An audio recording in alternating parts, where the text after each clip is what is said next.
এই চ্যানেলে সম্প্রচারিত সকল খবরই সচেতনতামূলক এবং শিক্ষণীয়, কোনো কিছুই প্রভাবিত নয়।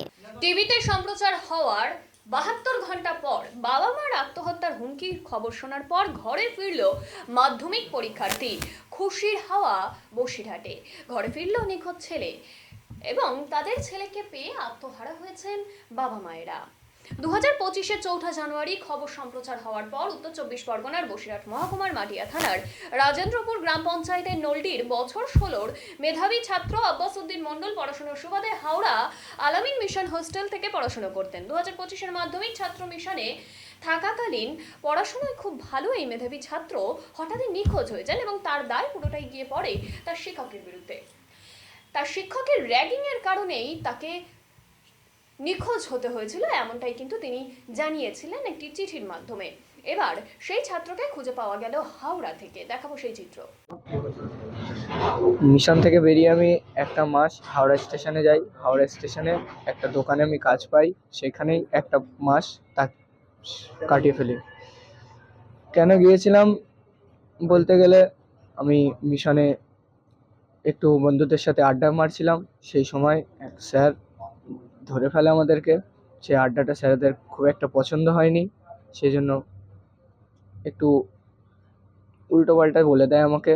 সেটা আমি সহ্য করতে পারিনি। আর বাড়িতে বাবাকে ফোন করে দেয় যে আপনার ছেলেকে আমি রাখতে পারবো না, আপনি মিশনে চলে আসুন। এটা আমি চাপটা নিতে পারিনি।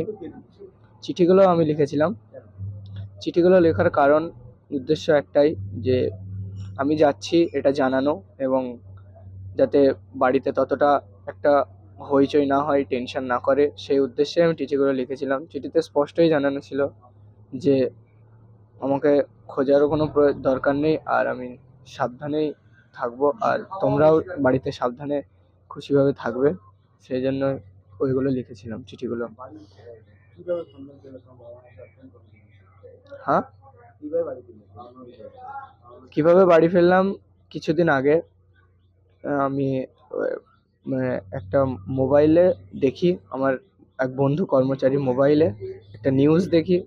নিউজে জানানো হয় যে বাবা মা আত্মহত্যা করতে চলেছে ছেলেকে না পেলে। এই মায়ায় আমি বাবা মায়ের এটা সহ্য করতে না পেরে বাড়ি চলে এসেছি কিছুদিনের মধ্যেই। তারপর 2-3 দিনের মধ্যে আমি বাড়ি চলে এসেছি। বাড়িতে